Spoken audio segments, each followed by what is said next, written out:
It's a really good idea as you're interested in a new market or with your own market to be on a first name basis with people in the Planning and Zoning Commission or whatever the body may be before you have a deal. But then the consultant comes back and says, I actually discovered a salmonoid stream or creek, whatever she called it. We're like, what do you mean? There's no way. We're like, literally, it's 100% slope. I don't have a permitting horror story. I have plenty of situations where, well, one recently, I won't say where it was, but went into a municipality with a project proposal with the site under contract and had a really good conversation with the mayor and said, it's exactly what we want to see in our town. But generally try to avoid forcing a project onto a municipality. Life's short and, go where you want it. It is a lifelong kind of learning commitment to keep up with trends in real estate, new geographies, new products, new ways to design things. That I find really rewarding.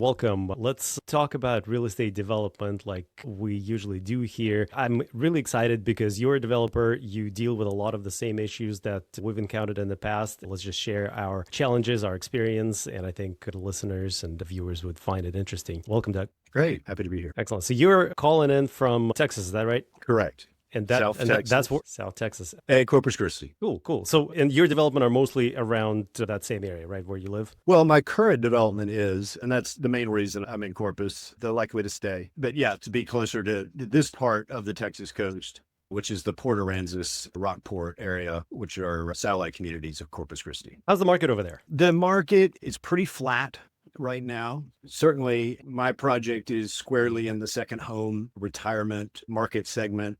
And of course, the second home market is the first to kind of slow down, which is what we've been seeing first with rates. And now consumer confidence is weighing on that a little bit. But we still have movement, just not at the same pace that we saw here, 3 or 4 years ago, certainly during the COVID period. As I was mentioning to you earlier, it's a unique market. The Texas leisure or second home market is typically all Texan, which is very different than, say, developing on the coast of Florida, where you're marketing throughout the Southeast as well as the Northeast and beyond. So we have a pretty good idea of who our buyers are and what they're seeing. As you would expect, some cities kind of pull ahead and some retreat at different moments in the cycle. And so we're kind of watching that carefully. But we're seeing a good pickup from the winter and the spring. And, hopefully as we get into May and June, we'll be back kind of closer to where we were pre-pandemic. That's the hope, but we'll have to see. So a little bit of that, the land use regulations in Texas are much more relaxed than in many parts of the West Coast of the United States. Is that true? I would say that's broadly correct. So for us to develop a single family subdivision or build to rent community or an apartment building, we have to go through several layers of land use, approvals, community outreach. It's like this entire lengthy process that could easily take 12 to 24 months sometimes before we could even apply for building permit. Walk me through the process that you're dealing with. Yeah. So, you can certainly encounter that in Texas. Austin is an example of a municipality that has been working really hard to try to compress their land development permit timeline. It's pretty protracted and is probably closer to what you might encounter in the Seattle area. As you move, outside of Austin, and let's just say in a normal kind of mid-sized Texas city, you would still be a platting process, community involvement, planning and zoning, the same. You probably would, as a general rule, find less layers of regulation that you would be subject to. And then for my current project that is actually in the county, you're bypassing the city municipality and you're really dealing with platting regulations. Now, when you get into coastal work, however, you're dealing with a whole new set of permitting layers, starting with at the federal level, you have the Army Corps of Engineers, which impacts anything that touches federal waters or wetlands. And then you have some location specific, either state or municipal level, like in the case of Port Aransas here, there's a whole set of guidelines for setback from the water, dune preservation, et cetera. And that can get very technical and time consuming. Although I would say it's all very reasonable, and I think it's well placed in what it's there for. Everybody ought to be concerned about dune preservation. And Texas actually does a really good job of preserving that, even better so than the East Coast. And I think that's a positive. But I think you're correct. By and large, it is an easier and faster process, but you're still dealing with a lot of the same things. Public notice, concern, neighborhood groups, et cetera, that things really slow down, which is the case everywhere. So I once had experience, I needed to build a dock on a lake around here, and that was fairly painful process just to build a dock. Could I build a dock on my property? Well, on the ocean, no, but yeah, your dock permit would be, it's either regulated typically here by the Army Corps of Engineers or the Texas General Land Office, which is, state level water leases. And, that I think that's consistent pretty much everywhere. And, the Army Corps is really a federal process manager for all the other federal and state level agencies as well. So, you still have the state level environmental review. You have Fish and Wildlife, for example, all these various agencies that are taking a look at your project's impacts. And that goes for, kind of no matter where you are in the country, if you're touching federal water. So is there a point where you might say, this project does not make sense because all the regulatory hurdles that I have to jump through just don't make sense? Is there a size, like you wouldn't do one house, but you maybe would do, 20 unit subdivision? How do you typically evaluate feasibility? It's very situational. Every site can have a different kind of protocol for those agencies in the permit process. The same site with a slightly different plan can have big implications for the timeline. And so no real hard or fast rule. You just kind of have to weigh the opportunity and the economics to the permitting time frame, effort, or cost. And then the other bit of that is just your level of confidence, I guess, that you're going to come out the other end of that permitting process with a development program that resembles what you started with. That would be the other calculus in thinking about that. So can you walk me through your process when you're evaluating the site? How do you decide that this is the right project for you, that it will accomplish whatever you imagined, whatever your goals are, whatever you think it would have to accomplish? A lot of research really before if it's a listed property or before you go under contract, try to get as much information as you can. And then whether or not you're under contract or not, just if you're under contract, you're hustling, right? Because you're under clock. I spend a lot of time with market research. I spend a lot of time with architects and planners, especially in a land development, doing test fits, testing some assumptions, and then deep market research that's correlated with that planning. And then on the permitting side, I typically always go in for a pre-meeting with the Army Corps or the city or whatever the body is, and just lay out exactly what I intend to do and ask a very frank question. Is this something that you would support? And get a temperature reading early on in the process. I should add, I was telling students this recently, that it's a really good idea as you're interested in a new market or with your own market to be on a first name basis with people in the Planning and Zoning Commission or whatever the body may be before you have a deal. And so you've gone in and introduced yourself and said, this is my company. This is the type of projects I like to do. Are there types of projects that you are interested in seeing in the city? Are there areas where you think this would be a particularly good fit? And start a dialogue in a non-transactional, non-rushed way to get to know them, for them to get to know you. And then you're a little smarter when you do come in with a project. You've got somebody to go to. You already kind of know what they're inclined to approve or not, and you can hit the ground running. And I think they appreciate that immensely. In my experience, whenever I've done that over the years, it's always well received. Certainly, if you never bring a project to them, they enjoy that, someone asks them. And then, of course, when you do have a project, you're coming in, as I said, as a familiar face, and that's very helpful. So trying to line all that up as early in the process as possible, I think gives you a better chance of a successful outcome. Great advice. Yes, get to know your plan reviewers, get to know the municipality, the people that you will be interacting. The human factor still matters a lot in my experience. It sounds like in yours as well. If you're a civic employee and in charge of coordinating development approvals and somebody you've never met before barges into your office with a huge project binder and says, "This is my name and this is what I'm doing and what I'm buying and here's the project and give me an answer in like 2 weeks because I'm under contract." It's not well received, and so just have to think about both sides of it. Right. So when you're building on the coast, close to the water, is that also considered a wetland? And so you need to deal with all of the wetland regulations and setbacks and all that, or how does that work? Jurisdictional wetlands have a long kind of specific definition of what biological and geological markers constitute that. And so you'll often get a consultant to help you determine whether what looks to be like a wetland is in fact actually a wetland, which will guide you depending on where you are and what the rules are. Just because it's coastal doesn't necessarily mean it's wetland. And in many cases, what looks to be a wetland is not necessarily jurisdictional wetland. So, you have to really employ professionals. Oftentimes you have to do field work unless it's already previously been identified or classified to, determine what your course of action may be. That's right. Yeah, we had an interesting experience. We happened to work a lot with wetlands, and one of our experiences was kind of almost funny, but not funny. So we were designing a house, and we were doing the survey, and the environmental consultant comes back. It was a steep slope. We didn't expect any wetlands because it was a super steep slope. But then the consultant comes back and says, "I actually discovered a salmonoid stream."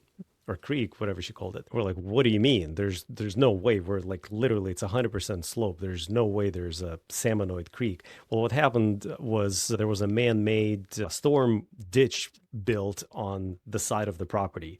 And apparently, over the years, it became a salmonoid stream. So that's the way they were treating it. We're like, "There's no way, we can't do that." But luckily the setbacks weren't a problem for us, but it could have triggered a whole bunch of additional restrictions. Yeah.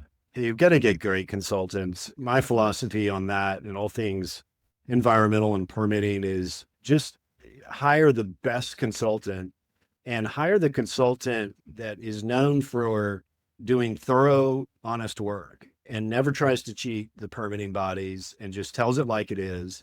And I'll tell you, you're just going to save a lot of time and aggravation because the permitting body is going to be really pleased that you hired this company or individual with that kind of profile. When you come in with that posture and you say, "I want to do whatever's right and whatever is codified, and that's why I've hired so-and-so. Here's all the field work you asked for. We're just trying to make a good project." And the zoning example of going in early, same thing with folks like the Army Corps. They appreciate that. I truly believe you get out faster with a better outcome by taking that approach. Can you share a story of a successful project that you've submitted that had numerous different obstacles, like environmental, wetlands, or whatever? Well, yeah. I mean, the one that I'm working on right now, it was a very long Army Corps permit process. We had jurisdictional wetlands on the site, and we were actually looking to create 2 marinas in this project, which would involves excavating, a basin out of upland in one marina, and the other marina was in the water. And we were very clear from the beginning. We went in with a lot of field data and survey work into the pre-meeting. So we came in, we had a project, we had field data, we had, very well-respected consultant, and we enjoyed a really nice process with the Army Corps. It wasn't fast, but they never said it would be fast. What they told us on day one about the permitting timeline was exactly what it was. And it was just a very professional interaction. And that made my life so much easier, made my partners, made the bank, everyone's life's easier when the permitting tracks to where it was supposed to go. And your chances of that increase quite a bit when you do it well on the front end. So that's kind of a similar story in a few other projects that I can think of that had coastal permitting. I've done it in a similar way. Some of them didn't go quite as smooth as that, but thinking back, those were really for extraneous reasons, not because of the process. Can you share what that timeline was? It wasn't too dissimilar. They were for different types of permits. So those weren't for a marina permit in Texas. That was for a residential development in South Carolina. And another permit down here in Texas was for some jurisdictional wetlands on a non-waterfront site, but we had jurisdictional wetlands in the inland portion of the site. And that was faster, but it was also smoother because we came in with great data and, weren't trying to give kind of half the answer. We came in with the full answer. Would you mind sharing a horror story, something that went terribly wrong, and how you handled it? I don't have a permitting horror story. I had Permitting. plenty of situations where, well, one recently, I won't say where it was, but went into a municipality with a project proposal with the site under contract and had a really good conversation with the mayor and said, it's exactly what we want to see in our town, right? The same kind of setup we were describing. You go in early and ask the pointed question, and we got all smiles and high fives. We need more of this. This is great. Let me know what I can do to help the staff to make sure, that all your questions are answered. And as we got through it, got later into the due diligence period and had been working with staff, and all of a sudden the mayor decided that there just wasn't enough retail on this project. It was a residential project. And I think less than 3 weeks to go in the contract, he said, well, if there's not 4 or 5x the amount of retail space here, I really need the sales tax revenue. And, adding that much retail would have just completely changed the whole vision of the project. That was a big disappointment. And we ended up pulling out of that project in that town, and I won't go back there. So sometimes, for all your best intentions and for all you being upfront and transparent, you run into a bad actor or somebody who wasn't being forthright. In the process, it does happen. Any advice for the listeners if they encounter a challenge like that? Is there a way, or would there be another way for you to prevail or to get this project to a successful outcome? I truly believe, with rare exception, if you are not supported by the municipality, if they don't want your project in the form that it needs to be in, to meet your financial objectives, your risk objectives, whatever the case may be, find another place to go. To fight a municipality for a project they don't want is often futile, and it can also manifest problems down the road that you may not even foresee. Now, there are cases where we could have been further down the road and invested serious capital, closed on the site, for example, in which case you might look at a legal remedy in that case to get, if you feel like you were slighted or you didn't get what you were promised in a preliminary plat approval, or whatever the case may be in certain instances. But generally try to avoid forcing a project onto a municipality. Life's short, and, go where you want it. Right. So in your example, you didn't own the property yet. It was under contract and you were going through the early stages. So it was fairly easy for you to get out. But I would imagine if somebody already owns the site, it's not as easy to just abandon the effort that's been spent, the money that's been spent, and put it on the market. Yeah. In this case, make no mistake, we spent a lot of money on the due diligence, on design and engineering, and the time contribution of the team. So it wasn't nothing, but would have been different if we had closed on a multi-billion-dollar land with the expectation that we were going to execute a certain type of project, and then later found out that support was not there. In that case, you probably would consider your remedies. Can you describe the current project or projects that you're working on, what they look like, how many buildings, how many houses, just a little bit more? Sure. It's what your day looks like right now.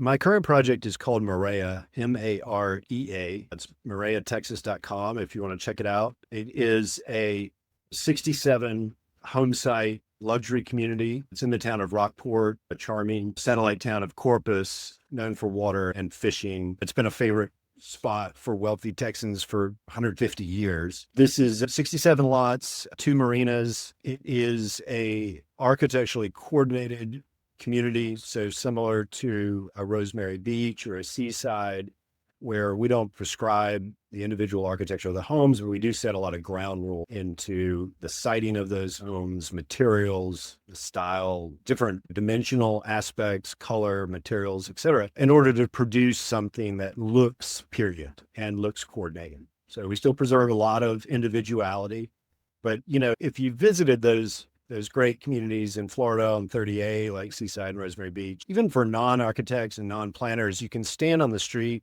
the sidewalk, and something about it the scale feels right. It just pops, and maybe you're not sure what it is. And that's what architecture coordinated communities are meant to do. It's a lot more work and a lot more kind of chefs in the kitchen. It's a much more technical kind of planning process. And then often you get a town architect who is essentially the sheriff of approving all the home plans within that. And they also write the architectural code, which sets the ground rules for landscape, siding, and the vertical architecture. That's a really important role, and it takes a long time to put all that together. In the case of this project in Marre, we spent a year studying the DNA of the architectural style. Once we determined that, we got to work on building placement standards, the landscape standards, all the technical levers that go into making place. And we're really proud of that. That's now out and it's done. We typically invite top architects in that market when the code is still in draft form. We actually have them start to design homes within the code. And we ask them, as they encounter conflicts or situations that they think that perhaps we could do it a little differently or better, we encourage that. And oftentimes we'll amend the code when that's pointed out to us. We did that with Marre with several top architects and got some great suggestions and some new additions to the code that we hadn't thought of. That is a tremendously rewarding process. It's very well received by the market. But I think what you'll find consistently is that people are interested when they're going to invest, a minimum of a couple $1 million on a second home, is that they want it to come together in a coherent way and they want the community and their property to appreciate. And it's very easy to go and benchmark communities that are coordinated like this, particularly on the luxury end, and you can show how they outperform their peers that don't have architectural controls by a pretty significant margin. Here on the coast of Texas and, in the market I'm in, that differential is about 30%. When you kind of track it from halfway built out forward, you see resale values that are much higher in a coordinated community, which makes sense. And that's certainly the case on 30A in Florida. There's been a lot of comparisons about Seaside to a very simple, just land subdivision, half a mile away that didn't do that. So it's a way to create real value. And it's another reason why I love land development, because you can, with some relatively inexpensive from a capital standpoint levers, really affect major value, right? So when I amend or create a great architectural code and I get a really strong town architect who can help architects and homeowners build incredible houses because they're the ones actually building that out in their personal residences, I've affected a lot of value, but not had to bring that into the project budget. Very different than a vertical building where, okay, I have this great idea for this facade and this credible glazing package. Well, you have to pay for it. You have to build all that up front and capitalize it, which becomes riskier and makes the project larger. And so land is a way to affect vision without necessarily bringing it all into the budget. That's great. Are you targeting builders or are you selling directly to the end owners? And we sell to the lot purchasers, the soon-to-be homeowners. We do have a builder program or a builder who is kind of the go-to for the community. I typically like to do that. It's a good practice. I went in this market and found the absolute best builder in the market. I take that review very seriously and triangulate the due diligence on builders through bankers, engineers, other homeowners, brokers, and do a pretty thorough top-down review because it's important in land development. You can either choose to be hands-off on the build, or you can be very involved. And in our case, this is something I think you should always do on the luxury end, is really protect your homeowners and your lot buyers. And like, for example, at Marre, even though our economics end when we sell you the lot, and most developers, that's the end of the transaction. And then here's a list of builders and architects, good luck. We take a different tact in that we recognize that the people buying a second home in our communities don't live here and are living busy professional lives in Houston or Austin or Dallas. And so day to day, they don't have time during the week, and they really need a guide to help them find the right architect and for, them to have some good guidance on builders. So in our case, we say, look, this is our builder. We think they're the best in the market. You don't have to use them. We encourage it. We're open to others. We have to vet. If you want to bring another builder in, we have to vet them, because a problem, with your house sometimes can become a problem for the community. So, we stay involved. And we make space in our sales center, for example, for a plan room where the lot owners can come in with their architect, meet the builder, and, use us as a resource if need be while they're through their design process. And so we just stay holding hands until they take delivery of the home. and get keys. That's proven to be a really great program. We get a lot of positive feedback on that. And, it's part of the posture of helping them get into a great house and helping the community get built out in a great way. Yeah, that's awesome. So do you participate in HOA management up until a certain point, or is there any residual income that you're collecting after you sold the lot while they're going through this process, management fees or whatever else? No, I mean, they're just their standard, their HOA assessments. Whenever they bought the lot, we have a professional HOA management company. We still control the HOA until I think it's 90% of the lots are sold out. So very involved in, the decision making, but the day-to-day management is with a professional company. I see. And then in your scope of work for the entire development, so you go through the permitting process, you go through all the legal hurdles. Are you doing any construction work? Are you running utilities, building roads, playgrounds, or whatever other amenities? Sure. Yeah. So, this project has a $10 million budget, which doesn't include land. And so that is your roads, utilities. In our case, we built a sales center, which will convert to a community building. The amenities, the marinas, we have an outdoor kitchen, pavilion, parks, et cetera, is all put in by the developer. And then we're selling platted lots, and the lot owners are coming in and putting in their home. So that $10 million is at risk. Correct. Got it. Okay. And then can you share what your capital stack looks like for a project like this? So you're buying the land, as I understand, you close on the purchase when permits reach certain level, right? And then you go through the construction. Describe that a little bit, how your capital stack looks when you actually close on the land, how much equity you put in versus if you use any debt, if you don't mind sharing that. Yeah, I mean, on this deal, it's roughly 30% equity, 70% debt. That's pretty typical, depending on where you are in the cycle. You might get a little more debt, you might get a little less. Also kind of depends on how the land is appraising relative to your sellout and the perception of risk there. But yeah, and it's normally the same facility for the land acquisition and the improvements. But you can certainly get as complicated as you want on the capital stack and bring in all kinds of preferred equity or if there's mezz, but typically land simpler is always better. And so pretty simple. I think, I don't know if we get 70% today, that number may have gone back down to closer to 60 or even 50% for land deals. And how long does the seller carry the house until you close, or the property until you close? I don't understand your question. Which seller? The seller of the original seller of the land before you acquired the land. As I understood from your previous example, you were doing some initial permitting, but you haven't closed on the land yet. So that's my question. How long can you typically get in a due diligence period? Yeah, all over the map. Fundamentally, it kind of often will be a product of the liquidity of the market. The market's relatively illiquid now, so you could probably negotiate a longer period. I would say 90 days is kind of the starting point for most land deals that I've been involved in. But then there's ways to kind of layer in, okay, well, in 90 days, if I'm comfortable that I have the utility capacity and it's really just, am I going to get 200 units or 250 units? There may be a way to extend that by putting down more earnest money, or by making some of the earnest money that you already put down non-refundable. Let's push it out for another 60 days, guys.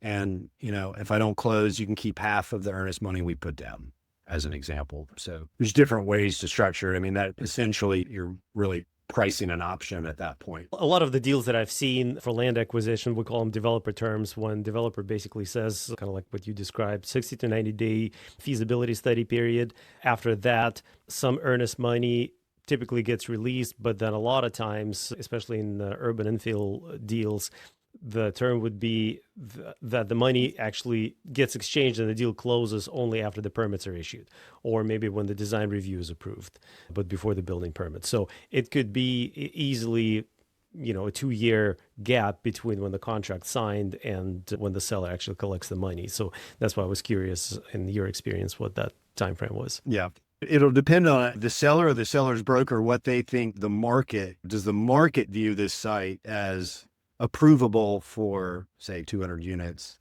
That's good that you want to go take it through planning and zoning, but I have 5 other people that are ready to close tomorrow because they know they can get it through, in which case they don't have a lot of patience for. But if no one's able to get it approved and you said, hey, I'm going to spend the money and take a run at this, then sure, yeah, let's give you 6 months. Situational. Makes sense. Or in another strategy there, I'm just thought of an example, when you can align the seller to your process and ambition. For example, if they really want you to go ahead and close, but there's some uncertainty about, are you going to get approved for enough units? You can have a variable land price, right? Like we're going to go for 250. If we end up with 200, maybe there's an adjustment in the final land price. Similarly, you may get more money to the seller if they're able to wait it out, or in some cases help you.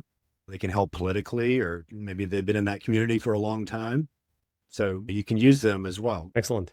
Is there anything else, Doug, that you would like to share with the audience? No, I mean, it's, the great industry. I was teaching some students a few weeks ago, and, I was kind of telling my story, and my path in real estate really started in college when, like, my summer job, and I was mentored by a developer, and that got me into it. And I never got out of that path. And I'm really fortunate for having discovered that early. I don't think there's many other professions I would have enjoyed as much as real estate, particularly real estate development. So if you're thinking about that path, or if you're already in it, I do think it's one of the greatest available to anyone. I mean, there's so many different disciplines within it, whether you're more of a design person, a finance person. It is a lifelong kind of learning commitment to keep up with trends in real estate, new geographies, new products, ways to design things. That I find really rewarding. And then getting to work with great partners and hopefully be able to do multiple deals with some of the relationships you forge. It's a really unique industry, and that's a lot of fun. And that if you can contribute back to the built environment in a positive way, and hopefully be able to show your kids, I did that, that's even better too. So, yeah, that is definitely rewarding, being able to show your kids, family members that look at that building or look at that development. I contributed to that. And if you can help the environment, if you could help solve the housing crisis happening all over the country. And as you said, real estate development is one field where it's not enough to specialize in one area. You really have to know everything. You need to consider economics or economy.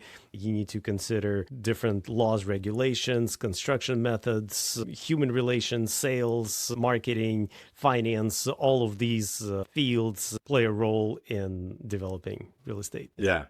One of my favorite analogies to the development role is it's a lot like being a movie producer. And, the movie producer often has a vision, but, he or she's not the actress, right? They didn't write the script, but, they had a vision. Then they got to go out and figure out how to finance it. They got to go recruit the actors. They got to recruit the script writer and all the other disciplines that go into movies and pull it all together and still be very involved in the fidelity of the product as it comes out the other end is very similar to a real estate role. And it's fresh because there's always the next one, and it could be completely different than the last movie you did.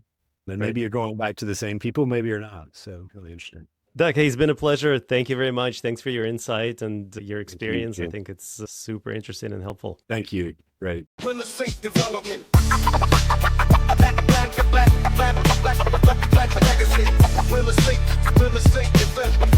Real estate development. Land to legacy.